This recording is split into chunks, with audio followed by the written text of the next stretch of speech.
to the tzibur, you have a different inspiration that answers obvious kasha. But specifically, so upstairs I did say a vort, but there's a lot to be monsey, and I think it's perhaps such a crucial idea that it should just be mefulsam. It's not like I invented it, but I based it on Moshe Feinstein in this week's parsha. And it's very neged to this generation, and especially marriages. This is also the parsha of marriages. Yitzchak and Rivka, Avraham and Sarah. And today, marriages are just deteriorating, literally. Every word of wisdom that is given is kedai. So hopefully this is true. But I asked Akashi, I said a simple question. Chazal say on the pasuk, Vayu Chayei Sarah 100 shana v'esrim shana v'sheva shanim. Shnei Chayei Sarah, so Rashi says, Shnei Chayei Sarah, kulan shovim b'toyim. Like it's Rashi. So parshas, what does that mean? Is that every day of Sarah Imeinu's life was all good. And it sounds great. And not just me, but everyone here. And the Mefolshim and the Rishonim will ask, what does that mean everything was equally great? We live in the reality that there's good and there's bad, and there's difficulties and there's challenges. And Sarah Imeinu wasn't impervious to any of this. Sarah Imeinu went through Hagar and Ishmael, and according to Raman, she made mistakes. And she went to Avimelech's house. And it wasn't a nice night in the in Paula's home, although she did have a malach helping her out. So yeah, you could say Pashim Shat Kol Hashem the Teva means like Nachum Ish Gamzu the Teva, and Avada she was in a very high level. We should assume our mother Sarah Imeinu was able to say Gamzu the Teva and Komad David Achman the Tavid. It's true. But I wanted to explain perhaps where that perspective, how does a person really stay focused and really appreciate that everything that happens in their lives is really good. So it really starts earlier. It starts from the perspective of creation.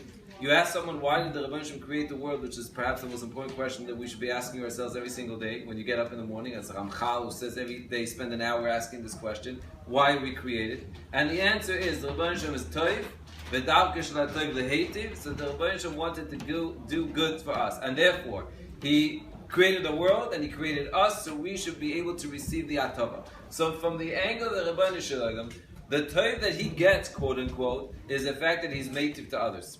That's the answer. Says Ramoshe, Kulan Shav and the toiv, it doesn't mean on the receiving end. It's not that everything that happens, Sarah Imenu said, is for the good. Again, that could be the shop, but it says Ramoshe, a whole different angle. He says, Kulan Shav and the toiv means that Sarah Imenu's whole life was focused on doing good.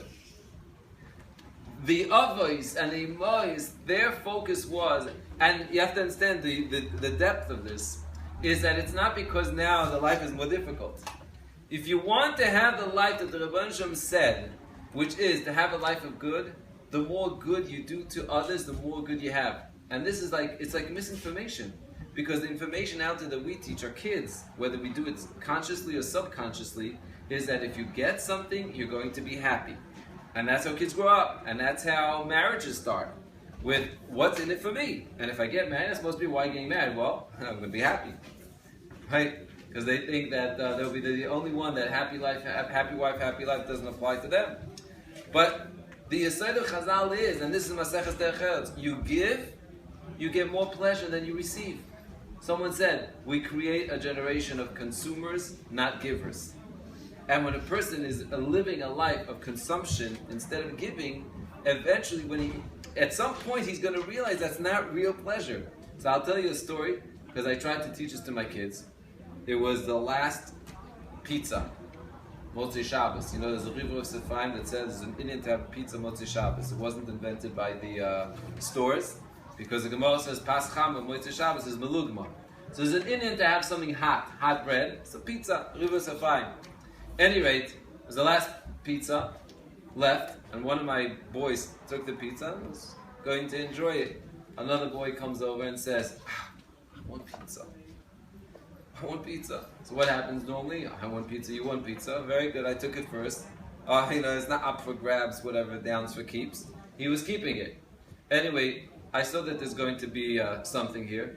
So I said the following. I turned to my son. I said, what do you think is going to give you more pleasure?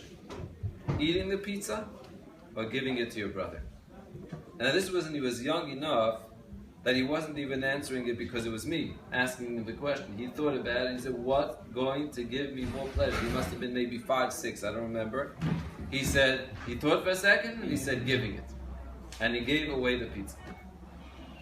Now, halvai, that this lesson would stay, and this lesson would be told that, but it's the emes. And if we were convinced it's the emes and live this way, it's not the Shem, our kids would also live this way, and we made the marriages and everything else would be different.